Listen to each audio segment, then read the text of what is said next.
Silverfield Town, Gilded History, Closing Shadows. Nestled in the rolling heartland of the American Midwest, Silverfield is wrapped in the nostalgia of a bygone boomtown, a place where time often seems to hover between decades. Established in the 1850s during the early years of westward expansion, the town's fate was sealed the moment rich veins of silver ore were discovered running under its gentle hills, transforming what was once a sleepy railroad depot into a bustling center of mining, trade, and possibility. By the late 19th century, Silverfield earned the moniker America's Silver Heart. Its main street was lined with grand Victorian facades, banks with hand-carved marble columns, saloons flickering with electric lights, and posh hotels that drew dignitaries, fortune-seekers, and gamblers alike. For decades, wagons loaded with ore rumbled out of town around the clock, and the railroad whistle was a constant companion to every childhood memory. Immigrants from across Europe and other states poured in, lured by the promise of steady jobs, decent wages, and the vision of the American dream sharpened by the glitter of real silver. The boom shaped everything: a proud city hall, schools boasting the latest teaching styles, elegant churches, and the old courthouse looming over downtown like a stern patriarch. Even after the silver veins ran dry in the early 20th century, Silverfield tried to keep the spirit alive, shifting to manufacturing, keeping its small businesses afloat, and proudly hosting an annual Silver Heritage Festival featuring parades and concerts reminiscent of its heyday. Yet prosperity, like all good things, proved fleeting. By the 1970s, the mines had long closed. The factories followed one by one, shuttering as global economics shifted. Families packed their hopes into station wagons, moving on in search of jobs. Boarded-up windows and abandoned lots became familiar sights. The old grandeur faded into ghostly echoes along sun-cracked sidewalks. What was left? A close-knit population, stubborn in its attachment to familiar streets, the silence of empty rail yards, and a local pride that clung hard to every dusty trophy and old yearbook found in the archives of Silverfield High. But small towns are never as tranquil as they appear to outsiders. The same tight bonds that bred a sense of community also masked secrets. Expressions of neighborly trust, houses left unlocked, cars warming up in driveways on cold mornings, hinted at a time when crime hardly seemed possible here. Beneath the surface, however, old wounds and hidden grudges simmered, and rumors always found their way around. A retired sheriff still nursed a rivalry from Prohibition days, and stories of feuds or strange happenings flickered at the edge of church potlucks and Friday night dances. By the 1980s, as modern problems crept in, the loss of young people, economic stagnation, and a rise in small-town boredom, Silverfield teetered between the memory of glory and the shadow of decline. Under the surface of annual festivals and 4th of July picnics lay a collective unease, a sense that something precious was slipping away, and that in the hush left behind, something darker might come to take its place. When the first tragedy finally descended, it shocked the town, not because they thought evil impossible, but because until that moment, such horror had always happened somewhere else. The fateful night of 1988. The spring of 1988 arrived in Silverfield with a restlessness that clung like pollen to rain-washed streets and shuttered porches. Thursday, May 26th, started like any other ordinary day. A grayish, muggy dusk gathering only the most benign small-town worries. A failing factory, a washed-out baseball practice, and Mrs. Neely's overgrown peony bush getting gossip at the grocer's. By late afternoon, the town's rhythm wound down with the predictable cycle of quiet dinners and porch lights blinking on one by one. Yet, that evening would become a scar in Silverfield's quiet record, a night spoken of for decades in hushed, trembling voices. Just after 5 o'clock, Hank Wilson, a blue-collar mechanic and local born and raised whose broad shoulders matched his open friendliness, stopped by his sister's modest two-bedroom ranch on Willow Drive. Hank had promised to fix Gloria's leaky faucet, something he'd done 100 times before. The evening air was scented with cut grass and warm tar, and he almost didn't notice the faint wrong note, a sharp metallic smell amidst the everyday scents. Hank's boots thudded softly across the porch. Gloria's old truck sat in the driveway, but the house was strangely silent except for a muffled crackle of the radio playing an old pop tune. No answer to his calls. The front door, oddly unlatched, creaked open with his touch. Hank called out, voice half joking, "Glow, you hiding from me again?" before stepping into shadows that seemed suddenly deeper than twilight allowed. The living room was neat, but the hallway was disrupted by a scatter of papers. The uneasy sense turned into a full knot in Hank's stomach. as the radio's song dissolved into static and the smell grew stronger. He pushed open the bedroom door. The scene inside would mark the end of innocence for the whole town. Drawers emptied, footprints in the carpet, a half-drawn curtain letting in weak sunlight. On the floor, next to the bed lay Gloria, her throat slashed, her body surrounded by the chaos of a desperate struggle. It was a sight stripped of all humanity.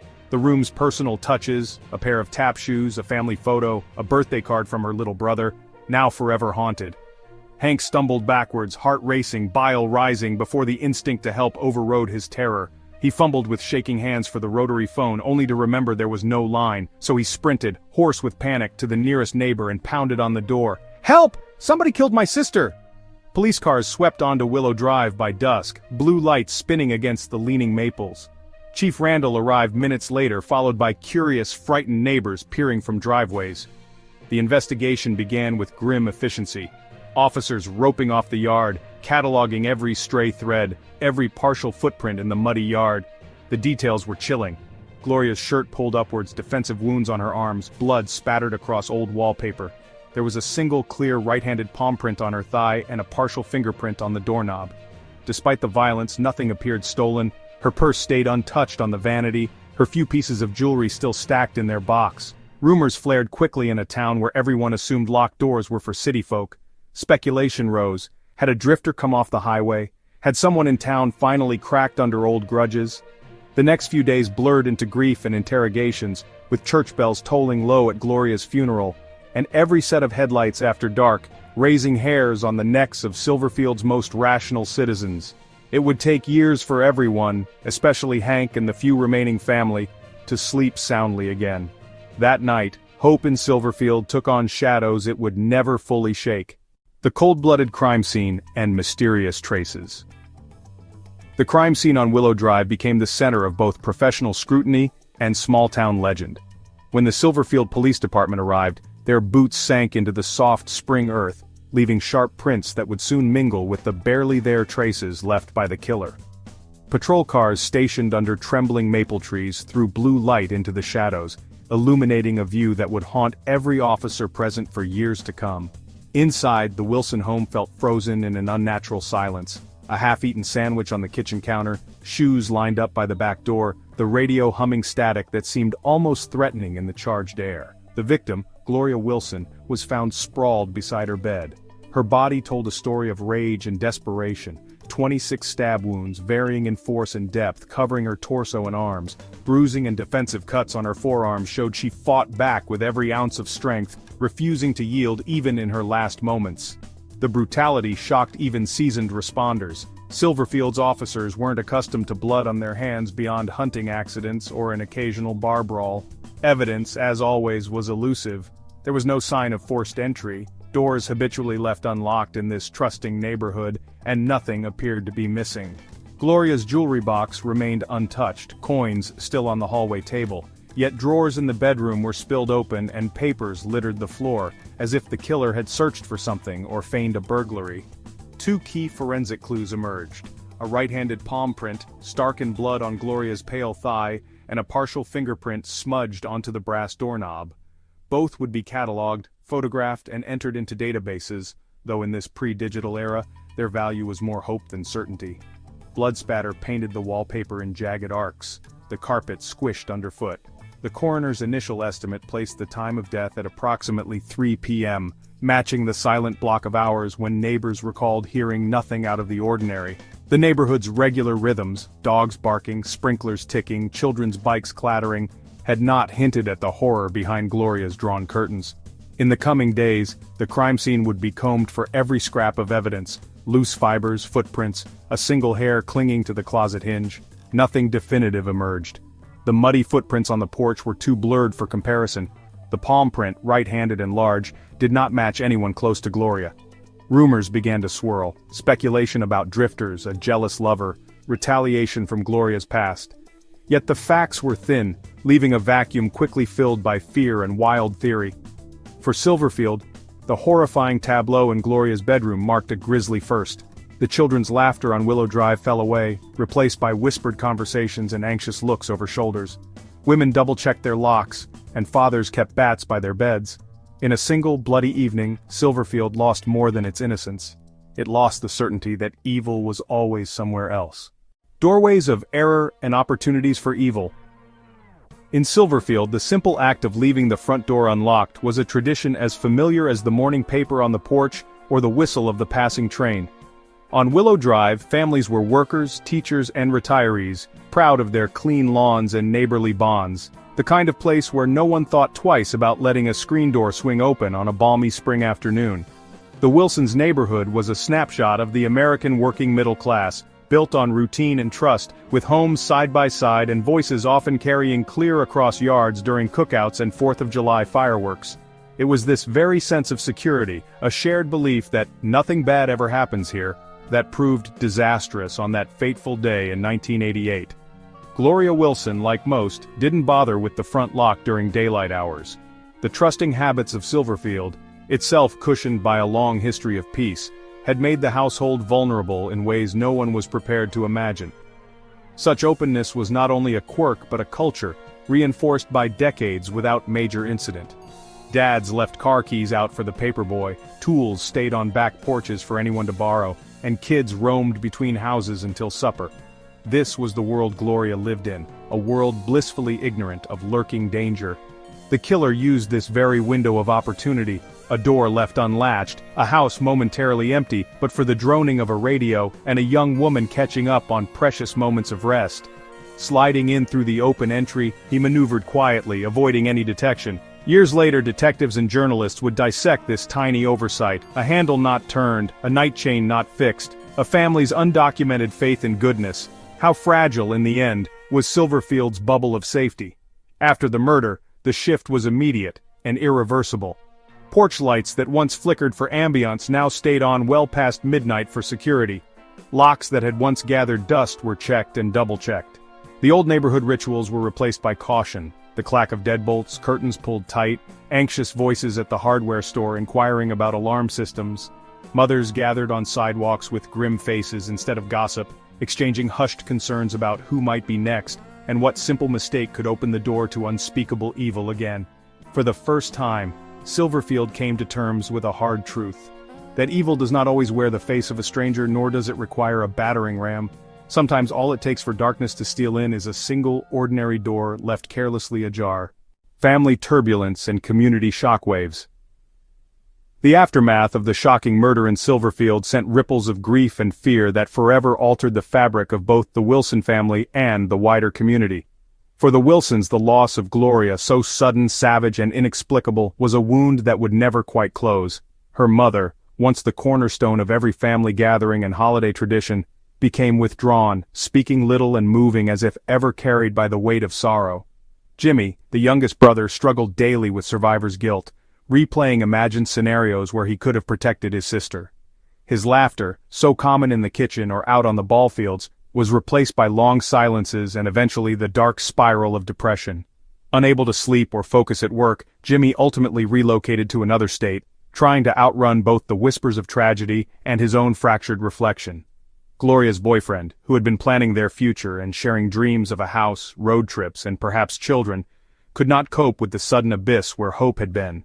Plagued by nightmares and the stares of neighbors for whom no one could find reassuring words, he too left town, vanishing amidst the suburban anonymity of some faraway city. Neighbors who once treated each other as extended kin became furtive and cautious. The regular clatter of backyard barbecues and Sunday church potlucks dulled to a hush. People who previously left pies on each other's porches now pulled their children closer, eyes searching for threats. Laundry lines once strung with bright summer shirts now flapped empty in the wind. The old men who played checkers outside the hardware store stopped lingering in the red dusk, their easy talk of sports and weather replaced by grim speculation and shared haunted looks. In Main Street diners and the lunchrooms of the abandoned factories, conversation always circled back to the murder and what could have been done differently. Parents argued over curfews and teenagers whispered lurid theories to scare each other. The school board rushed to create self-defense programs, and the town council approved overtime for the night patrols. Store shelves emptied of locks, baseball bats, and flashlight batteries every time a new rumor hit. There was mourning in the creatures of habit as well. The librarian who started double-bolting the front doors, the pastor who left porch lights glowing until dawn, and the postmaster who asked for ID at the window for the first time since anyone could remember. Silverfield's sense of security fractured. For years, any sound in the night or sudden knock on the door sent fresh chills rippling through a town that used to believe dark things happened elsewhere. And yet, beneath the fear, a stubborn thread of togetherness pressed on. Those who stayed behind sought solace in unity, candlelight vigils, casseroles delivered to grieving houses, and a silent recognition in each neighbor's gaze that the lives they shared had changed, maybe forever. Serial assassinations continue, casting a new darkness. Following the horrific Wilson murder, Silverfield's wounds never fully healed, yet just when the collective memory began to dull at the town's edges, 6 years after that spring night, a new horror returned to reignite old fears and ignite even darker ones. In the sweltering summer of 1994, evil struck once more, announcing the arrival of a nightmare no one thought could repeat itself in this supposedly sleepy place. This time the tragedy unfolded in the aging electrical workers' housing complex near the industrial outskirts. The victim, Sandy, was 18, barely on the verge of adulthood, known for her bright smile and aspirations of leaving town for college that fall. On a humid Saturday evening, neighbors had seen her return home from the grocery store, plastic bags dangling lazily from her arms. Not one of them registered anything out of the ordinary, a car rumbling past, a friendly wave, the hiss of sprinklers on sun-scorched lawns. Hours later, her roommate discovered the unimaginable. Sandy's bedroom door was ajar, a small scuff mark near the frame. The room inside was a swirl of chaos and violence. A bedside lamp knocked to the floor, bedsheets twisted, one sneaker abandoned near the closet.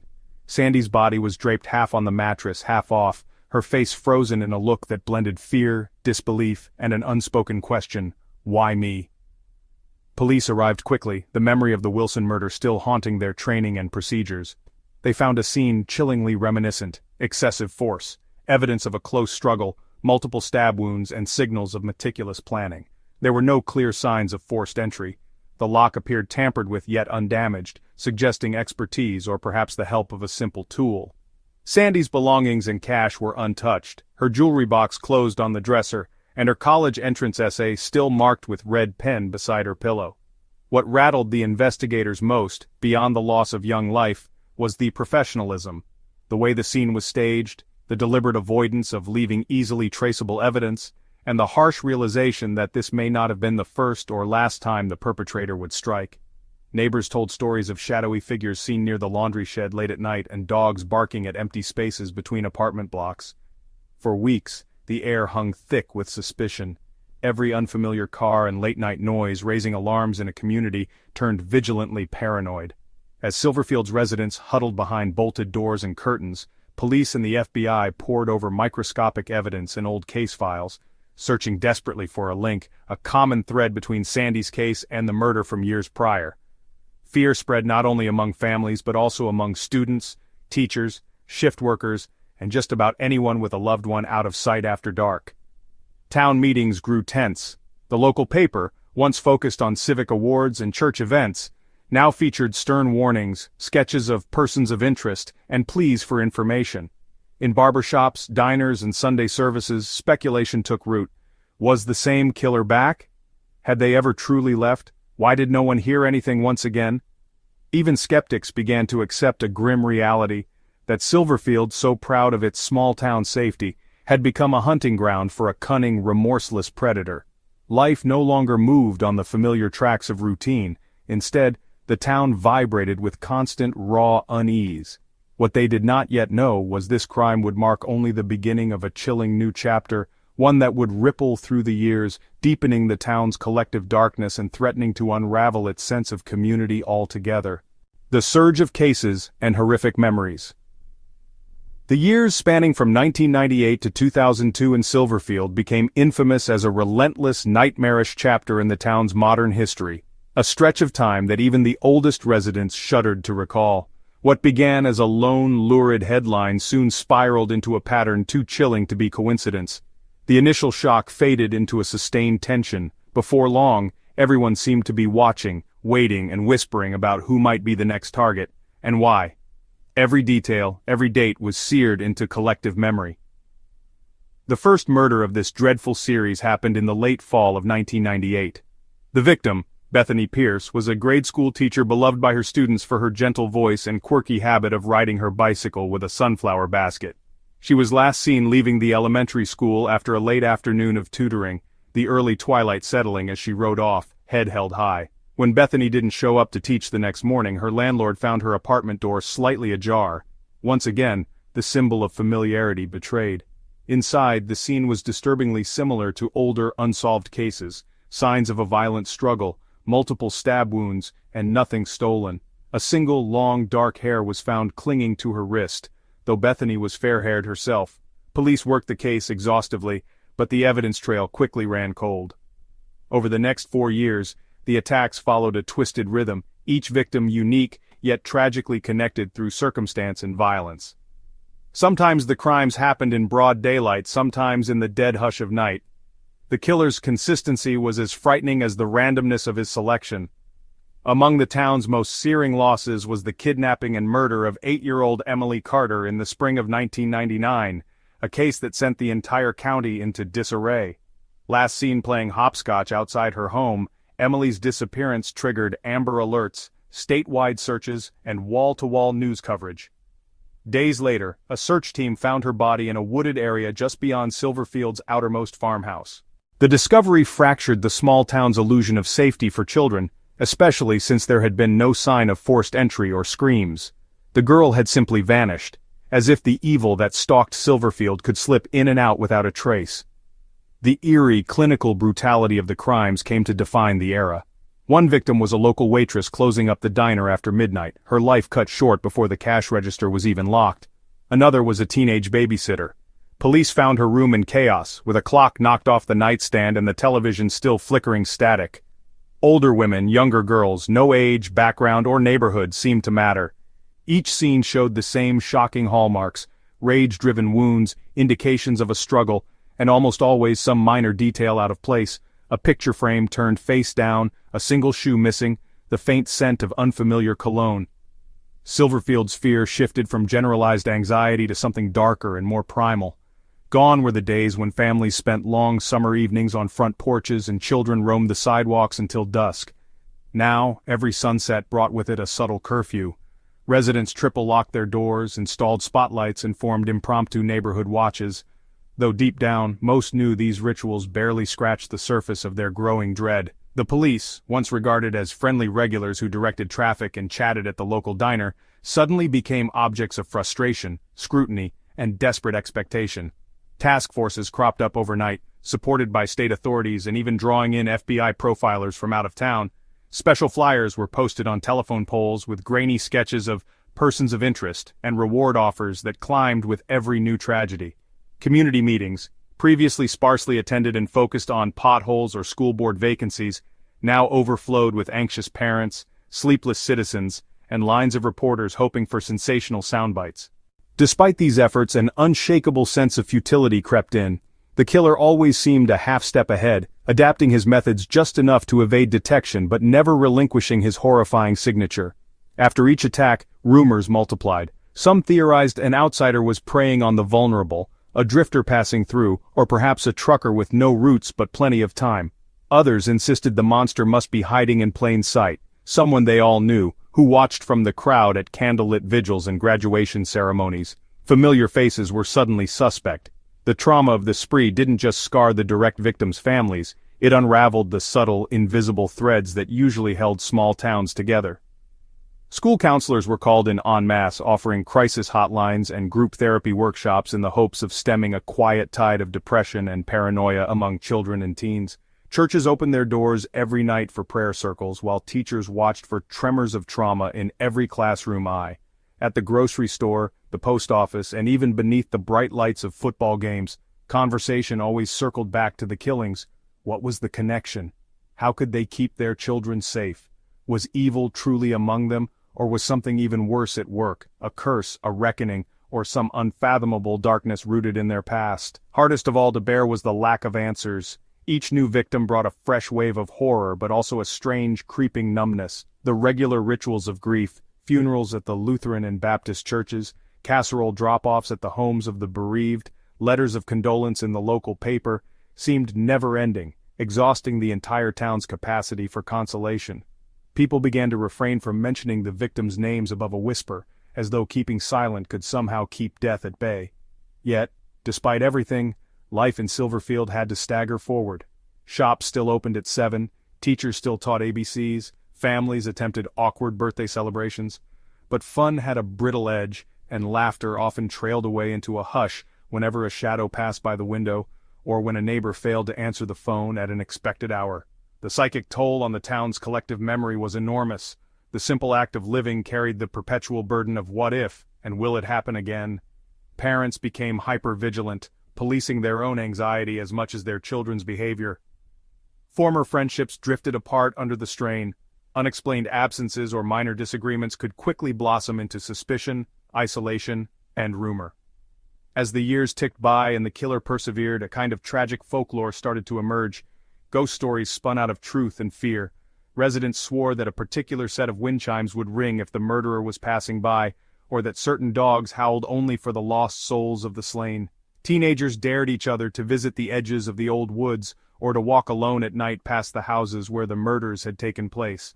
Some townsfolk left flowers at these sites, hoping for some intangible comfort, while others crossed themselves and hurried past, refusing to even glance at the front doors that once opened so trustingly to fate. In local memory, this ghastly epic became both a warning and a wound. Those who moved away carried with them a legacy of nervousness and hesitance that colored how they saw every new town or city. Those who remained grew older and warier, finding camaraderie only in shared glances that communicated everything words could not. To this day, the years 1998 to 2002 are spoken of with care, a tragic era where nightmares walked broad daylight, and the boundaries between ordinary and unspeakable horror vanished possibly forever for the people of Silverfield. The lingering obsession and social reaction. In the years following the relentless cycle of violence, Silverfield became a crucible for collective dread and a living testament to the long reach of trauma. The murders were more than a series of isolated tragedies. They fused into the fabric of the town, etching themselves into every crevice of public and private life. Daily routines became laced with nervous anticipation.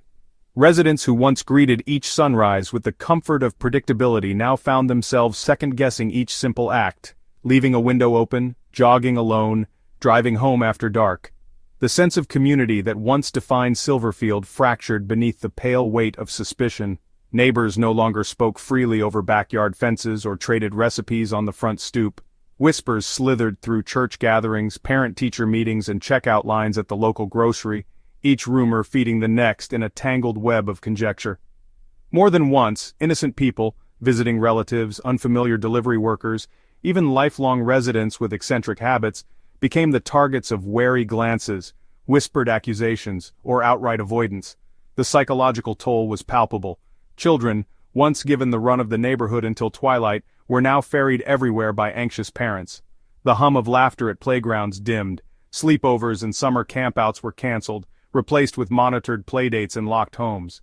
School administrators scrambled to rewrite safety protocols, adding panic buttons and surveillance cameras while teachers received crash courses in trauma response. The simple act of walking to the corner store carried a gravity that no one could have imagined a decade earlier. Adults were equally unsettled. Grown men who'd never felt fear before began carrying flashlights, pepper spray, even concealed firearms. License plate numbers were recorded in notebooks beside the door. The town hardware store quickly ran out of locks as residents replaced weak latches and added chains to their doors. Home security businesses boomed. A local tech whiz made a living installing homemade alarm systems and hosting evening seminars on self-protection. For many, the comfort of a small-town existence was gone, replaced by a constant vigilance that left everyone exhausted. Media attention only intensified the anxiety. News vans became fixtures along Main Street, their satellite dishes gleaming beneath the courthouse clock. National reporters prowled for harrowing interviews and tearful sound bites, often stoking fears with breathless headlines and grim speculation. Television crews hovered by the funeral homes and schools, eager to capture raw grief and the smallest signs of suspicion. While some residents sought solace in the notoriety, believing exposure might fast-track justice, many more resented the intrusion, feeling their pain and shame were being paraded for ratings. Unease found its way into Silverfield's spiritual life as well. Attendance at church services surged, with pastors and priests weaving comfort and caution into their sermons. Prayer chains and candlelight vigils multiplied, but so did a kind of communal fatalism. Many found themselves haunted by a feeling that no matter how hard they clung to faith, evil had found a permanent foothold in their midst.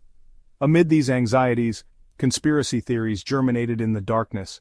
Some insisted the killer followed an occult ritual, targeting women with specific features or birthdays. Others pointed fingers at secret societies or claimed a corrupt official was orchestrating events to mask their own crimes. Urban legends flourished, a black car seen circling the blocks on murder nights, a death-omen stray dog, phone calls where the line only hummed with static.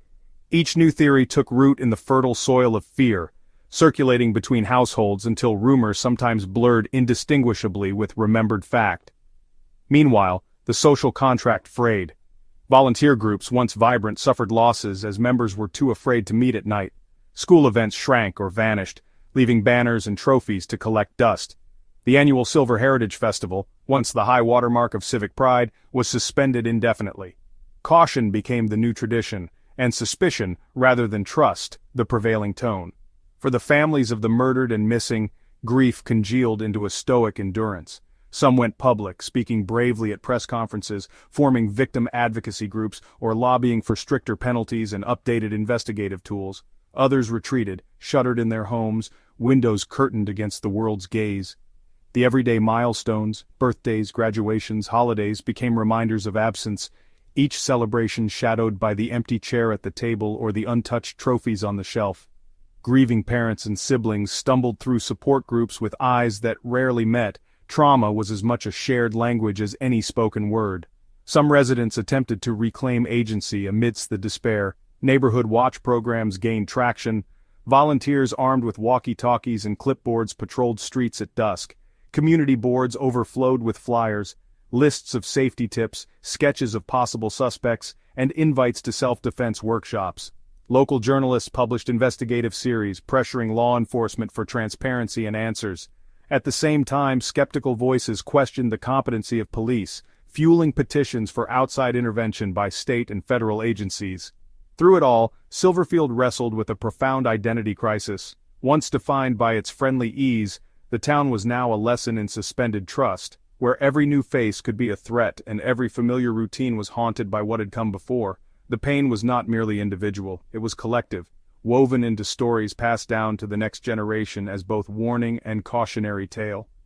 Slowly, a sort of hard-won resilience began to emerge.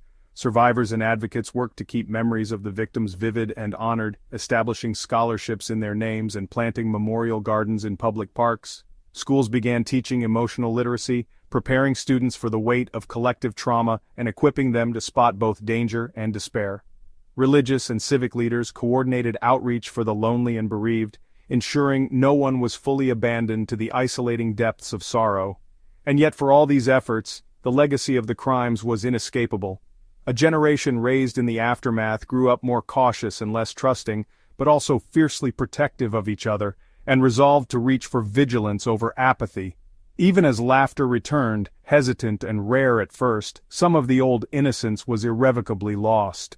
The specter of the past, though dimmer, was never entirely banished. Police confounded technology, not powerful enough to find the culprit. In the wake of the harrowing murders, law enforcement in Silverfield found themselves up against a wall, battling both the monstrous crimes and the sheer limitations of the era's policing technology. The once friendly local sheriff's office, more accustomed to handling drunken Saturday night brawls and the occasional stolen lawnmower, was suddenly thrust into a nightmarish high-stakes investigation that would test the limits of their tools, training, and collective spirit. The murder that shattered Silverfield was the type that would have tested even the most advanced big-city homicide departments. But in the late 1980s and through the 1990s, small-town departments like Silverfield's were ill-equipped for anything resembling serial homicide. The initial response was swift, but, to modernize, outdated. Uniformed deputies cordoned off hurried perimeters with weathered rolls of crime scene tape, snapped Polaroid photos of grisly scenes, and gingerly collected physical evidence with paper sacks and masking tape. At best, state police would sometimes lend a crime scene tech, but sophisticated forensic units were hours away in city labs and rarely visited outlying communities unless a case had already captured statewide attention. As the bodies piled up and panic swept through the region, a sense of desperation began to permeate Silverfield's law enforcement. The local police leaned heavily on their only precious assets: notepads, Polaroids, fingerprint powder, and a battered copy of state criminal code, methods good for catching car thieves, but hopelessly inadequate for tracking a killer as meticulous and elusive as the one haunting their town. Whenever possible, detectives rushed blood samples and fibers to the nearest urban forensics team, only to find themselves waiting weeks for results that often proved inconclusive or simply inadmissible due to lapses in evidence handling. The challenges multiplied in the pre-digital era. There were no extensive national fingerprint databases available to the average officer, just stacks of yellowing fingerprint cards at headquarters, and a laborious process that relied on matching partials to locals, or the slim chance someone already had a criminal record. Each piece of evidence, from scattered fibers to smudged shoe prints, offered a fleeting hope that was nearly always dashed by the reality of small-town budgets and a lack of specialized experience. Residents might imagine their local police would call in the FBI immediately, but reality wasn't so simple. The Bureau only intervened when patterns of interstate crime or egregious violence were established. In the early days of the investigation, federal help amounted to little more than a polite phone consultation, and an occasional agent sent to observe, taking notes without providing meaningful breakthroughs. The novels and movies featuring miracle-solving profilers only deepened public expectation and ultimately, disappointment, as months dragged into years with no arrests. Silverfield's law enforcement faced another, often overlooked barrier: the social dynamics of a close-knit town. Detectives frequently found themselves investigating friends, neighbors, and painfully, long-standing pillars of the community. Interviews were colored by polite evasions, nervous jokes, and an ever-present sense that suspicion alone could shatter relationships or reputations. Rumors would circulate hours before a detective could ask for an alibi, and even minor leaks in the investigation would end up as headline gossip by morning. This atmosphere, so different from the anonymity of urban crime, made every step trickier and more personal. Frustrated by limited forensic tools, officers threw themselves into traditional policing. They pored over phone records, combed through stacks of handwritten reports, and cross-referenced names from decades-old misdemeanor files with new testimonies, hoping to find even a whisper of a link between victims or a hint of grievance that could grow into murder. Private tip lines rang at all hours, most often with hushed voices pointing fingers at estranged cousins or arguing over a strange vehicle seen outside a window. The scant evidence, bloody palm prints, partial shoe prints, a strand of hair, was collected with painstaking care, but lacking DNA technology or even reliable access to early computers, their most vital clues frequently amounted to dead ends. By the early 1990s, DNA analysis was beginning to revolutionize crime-solving elsewhere in the country. News reports of miraculous exonerations and convictions made their way into small-town cafes and local papers, fueling both hope and frustration among residents and officers alike. Yet, in Silverfield, advancements in forensic science remained just out of reach. Grants for new equipment were swallowed up by larger cities or deemed non-essential by cost-cutters. Any available technology had to be shared, borrowed, or begged for from distant state labs with their own backlog of cases. When police did send out critical evidence, samples faced weeks-long turns in storage freezers, and few results returned in time to aid ongoing investigations. Police morale eroded as case after case languished. Not only did they face pressure from grieving families and the angry public, but internally, officers battled a sense of personal failure that crept into every morning roll call and late-night strategy session. The town that once treated its police force like neighbors now eyed them with frustration or suspicion, questioning why they hadn't cracked the string of crimes. Some officers considered early retirement, fearing the weight of these failures would dog them forever. The chief of police was often torn between old-school instincts and the need for change. Meetings devolved into arguments between veteran detectives who swore by gut feel and rookie patrolmen who begged for new forensic training or technology grants. Town council meetings were often heated affairs, where worried citizens demanded more action, and the mayor strained to maintain calm, promising new resources and special investigators who still couldn't deliver answers. Meanwhile, Every unsolved crime only further frayed the uneasy trust between law enforcement and the townspeople. Vigilantes sometimes prowled the night, neighborhood watches sprang up, and local gun sales quietly spiked. Some residents grew convinced that law enforcement, once the stalwart guardians of Silverfield, were themselves hiding the truth or outsmarted at every turn by a killer who could be anyone. The shadow of technology's inadequacy haunted the entire community. Discussions swirled about what modern science could do if only it were available in town. Rapid DNA tests, computerized suspect databases, advanced fingerprint scanning. Frustrated detectives pored over forensic journals and attended state seminars, returning home with keen ideas that often clashed with their department's shoestring resources. As the turn of the millennium approached, there was talk of building a regional lab, raising awareness and training a new generation of officers. Yet budgets remained tight, and for each new tool there were hurdles in training, protocol, and sheer manpower. For the families of Silverfield and the surrounding counties, the lag in technological advancement was more than just a technical challenge, it was an open wound. Parents, siblings, and friends clung to the hope that some miracle method would arrive to rescue forgotten evidence from oblivion. Many kept in close contact with detectives, sending in newspaper clippings about fresh breakthroughs from New York, Chicago, or Dallas, frustratedly asking when such miracles would happen for their own loved ones. They faced the constant heartbreak of being told, over and over, "We just don't have the means yet." Some families, resigned to the lack of closure, left Silverfield altogether, their memories tainted by pain and helplessness. Others became activists, advocating for forensic science funding, making phone calls to state legislators, and joining support groups for families of cold case victims. Their stories would become a driving force for change in the community, even as years passed and the killer, still at large, haunted the streets in rumor and fear. It wasn't only the investigators and victims' families who grappled with the lack of technological prowess. The entire town was swept up in the agony of waiting. From the corner cafe to high school classrooms, Silverfield's residents debated the cost of modern labs, the trade-offs between safety and spending, and whether advanced surveillance might do more good than harm in a place where privacy was once paramount. The news media, fascinated by both the horror and the human toll of unsolved crime, regularly descended on the town, interviewing grief-stricken parents and grim-faced officers, sometimes fanning the flames of anger and disappointment. Headlines questioned the department's readiness for 21st-century crimes. Ultimately, the tragedy that Silverfield endured was not only in the violence itself, but in the ongoing helplessness, this stuttering, often heartbreaking effort to keep up with a world where science changed faster than small-town means could adapt. Everyone, from veteran detectives to anxious mothers, ached for the day when justice would finally catch up to its promise, and when the next breakthrough in police technology would belong just as much to Silverfield as it did to the rest of the nation. The era of science.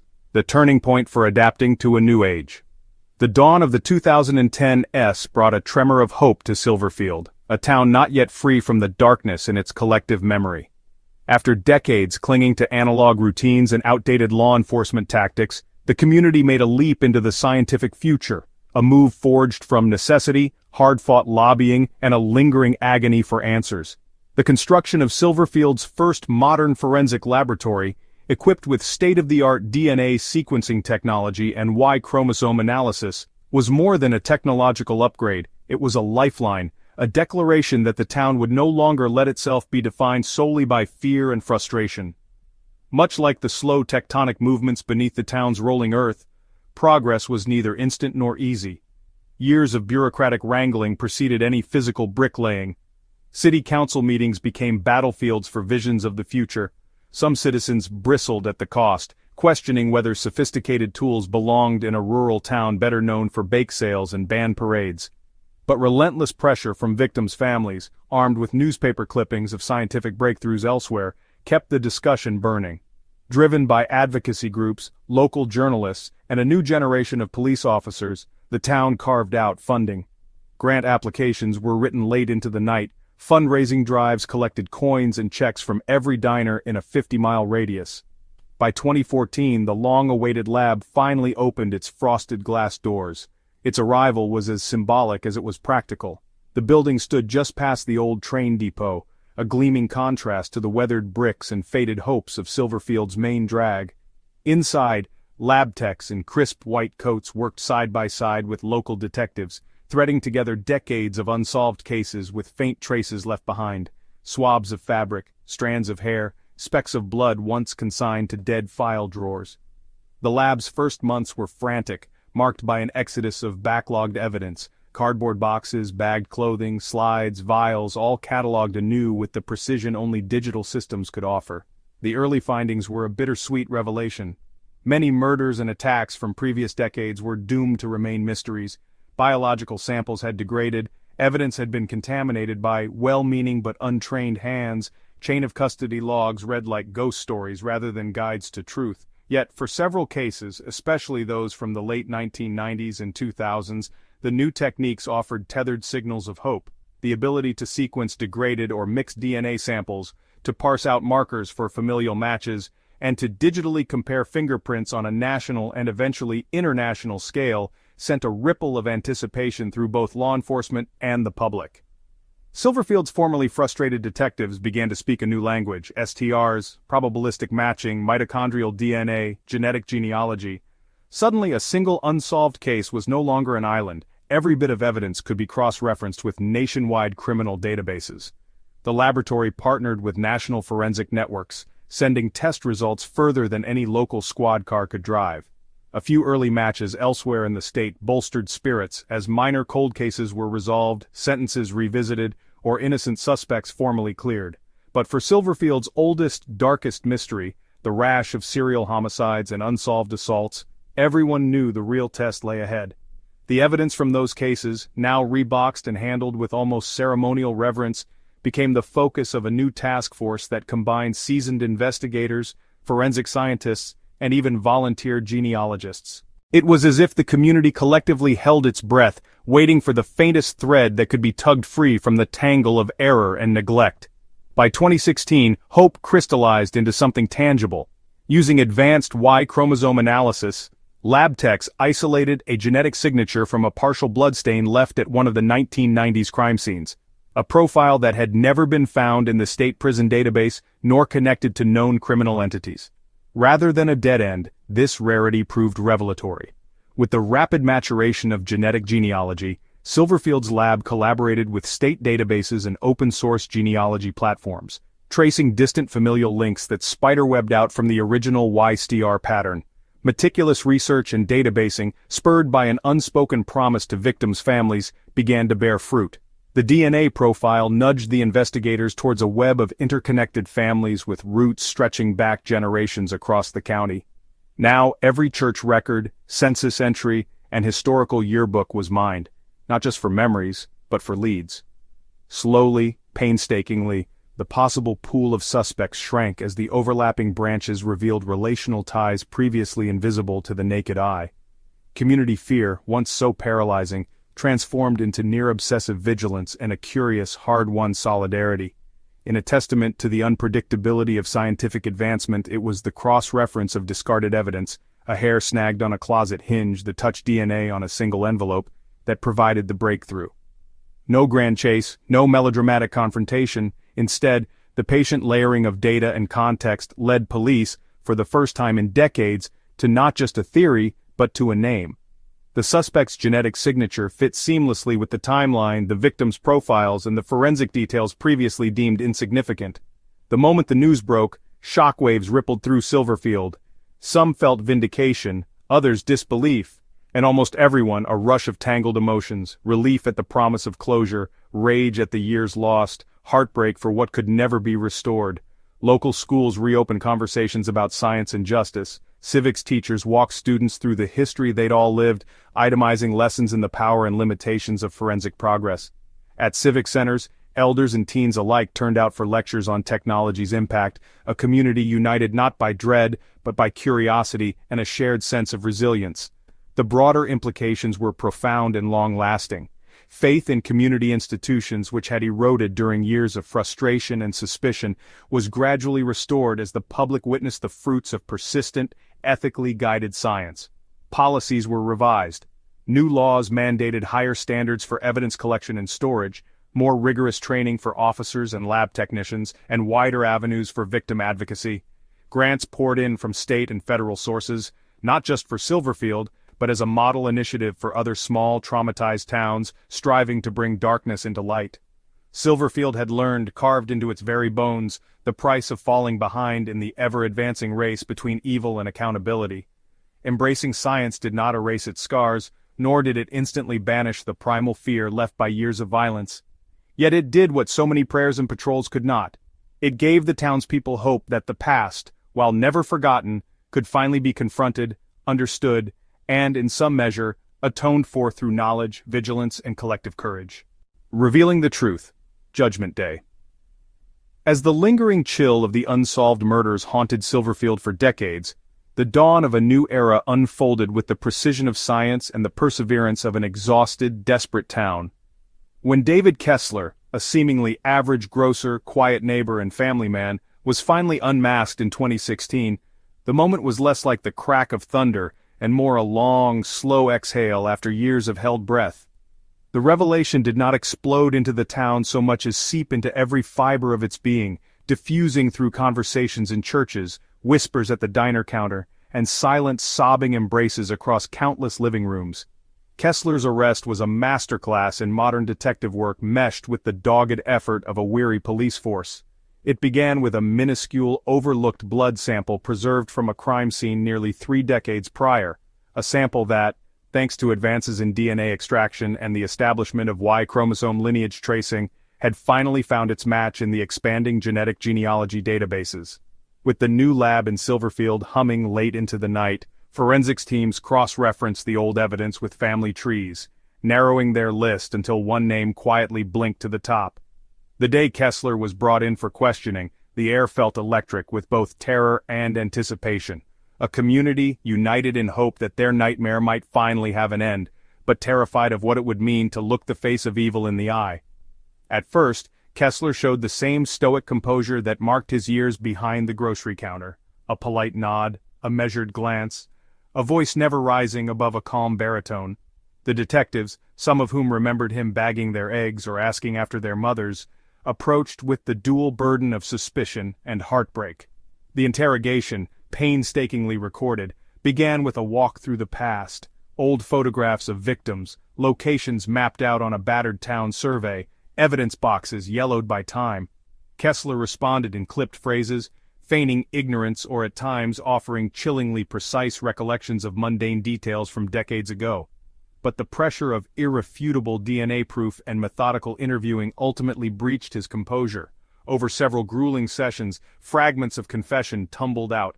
Kessler's calm unraveled, revealing a mind that cataloged the crimes with a horrid detachment, a clinical recounting of the sequence of attacks, careful planning, and the perverse ordinariness with which he picked his victims.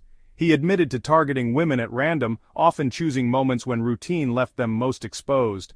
The hour after a work shift, the lonely walk home from a friend's house, the fleeting shadow at the edge of a 4th of July parade crowd. For Kessler, it was as if the boundary between his normal self and his monstrous one had dissolved long ago, leaving behind a hollow, methodical predator disguised in the gentle camouflage of small-town life. News of the confession rippled through Silverfield with the force of a tidal wave. For families forever changed by loss, there was anger, relief, sorrow, and the aching sense that no measure of justice could restore what was taken. Some wept openly, clutching photos of daughters, sisters, or mothers. Others turned silent and closed, unwilling to let the man's name pass through their lips. For those who had known or trusted Kessler, shared potlucks, school recitals, or block parties, the betrayal cut deeper than fear itself. He had attended prayer circles and charity events, asked after the health of the elderly, and donated to church raffles, a pillar of the community who, in hindsight, may have watched and measured every trusting gesture as a future opportunity. The trial became the somber epicenter of the town's grief and reckoning. Silverfield's courthouse overflowed with onlookers. Security was heightened not for fear of outside threats, but to manage the emotional intensity of a wounded community thirsting for truth. The prosecution built an unassailable case, linking physical evidence, blood samples, and Kessler's own words. Descriptions of the murders were clinical and precise, but it was the human stories that echoed loudest. Mothers describing the void left in their homes, siblings recounting the birthdays missed, and friends remembering phone calls that would go forever unanswered. The defense team, hired from out of town and clearly uncomfortable with both the overwhelming evidence and the town's palpable fury, argued mental illness, stress, and histories that might explain, but never excuse, horror. But Silverfield was in no mood to entertain ambiguity. For the first time in years, the town united not in fear, but in steely consensus, a demand for justice that even the judge acknowledged, her voice trembling during the reading of the verdict. When the sentence was pronounced, death, in accordance with state law, the release was both physical and spiritual. Townsfolk crowded church pews for impromptu vigils, pyres of old news clippings and police sketches went up behind City Hall, sent skyward as a silent prayer for peace. Yet, the closure was neither simple nor complete. Many in Silverfield struggled to reconcile the image of the man they thought they knew with the monster the evidence revealed. Some felt pride in the triumph of science, others bitterness at the years stolen, and still more grappled with forgiveness or the lack thereof. Above all, the unmasking and sentencing of David Kessler forced Silverfield to look hard at itself. The trial exposed not just a hidden predator, but also the cracks in a community's sense of safety, the perils of complacency, and the necessity of both vigilance and collective care. Conversations grew franker in homes and schools, churches and council meetings.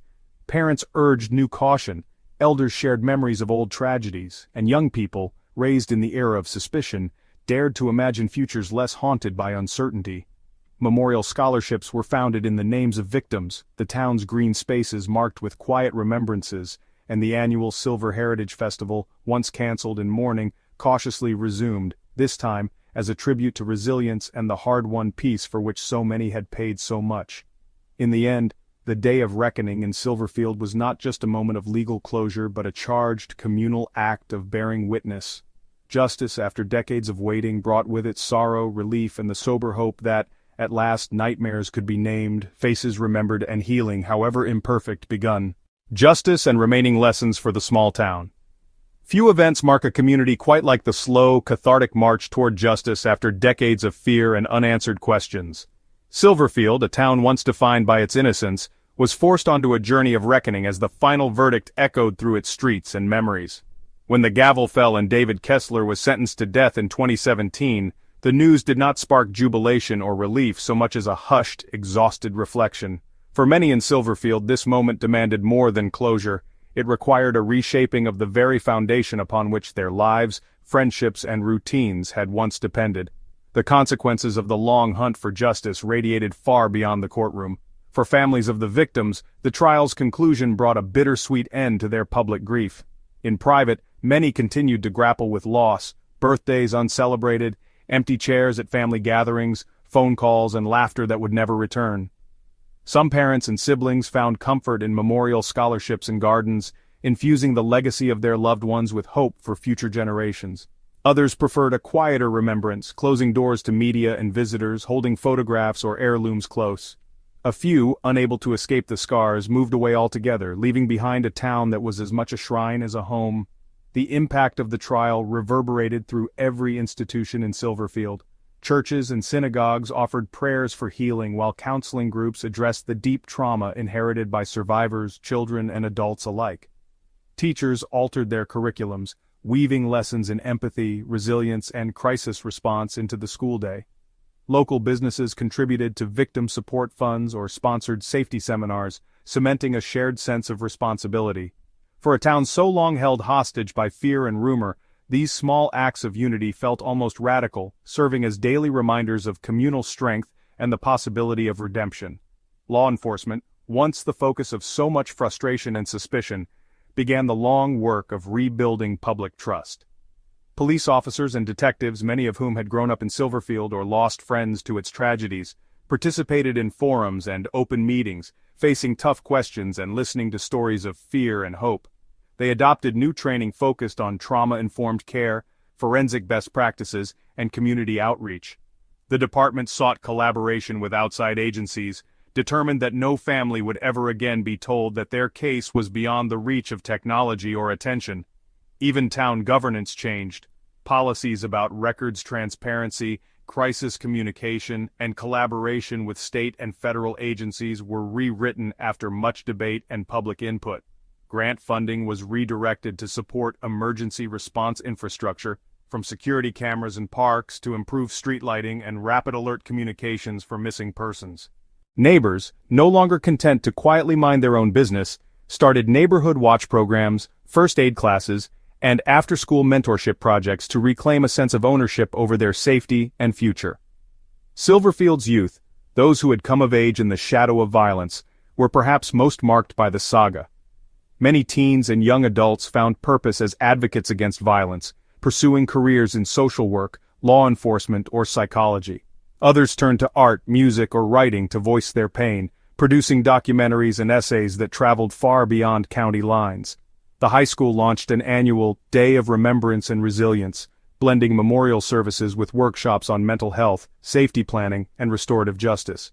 These gestures, small though they seemed to outsiders, became powerful vehicles for reclaiming hope and agency over the future. Yet for all these public gestures and reforms, the deepest lessons of Silverfield's ordeal ran closer to the bone. The myth that evil never stalks quiet, friendly streets was broken for good.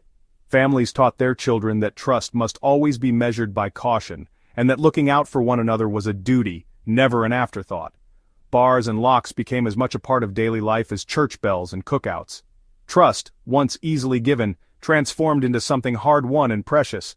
Silverfield learned that trauma leaves echoes, flickers of anxiety at a siren's wail, a parent's voice before curfew, the pause that lingers when a neighbor's porch light is suddenly out.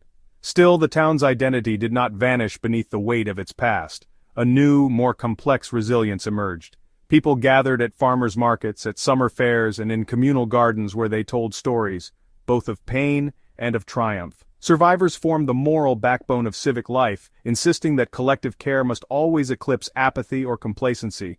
Memorial plaques and flowers faded under the sun, but new generations, taught the true measure of vigilance and empathy, insisted that Silverfield would never again surrender to the silence or secrecy that once allowed shadows to grow. Looking back, the Kessler case became a crucible that forced Silverfield to confront its limitations and its hidden strengths. The town emerged, damaged, yes, but no longer naive. Parents told their children the whole story, not only about the evil that came, but about the courage, perseverance, and love that endured. Law enforcement modernized, schools fostered psychological support, and ordinary people found meaning in the simple acts of neighborliness that had once seemed so routine. The tragedy could never be undone, but neither would Silverfield let itself be forever defined by it. Justice, for this little town, was not just the end of a nightmare, but an ongoing promise to remember, to protect, and to rebuild.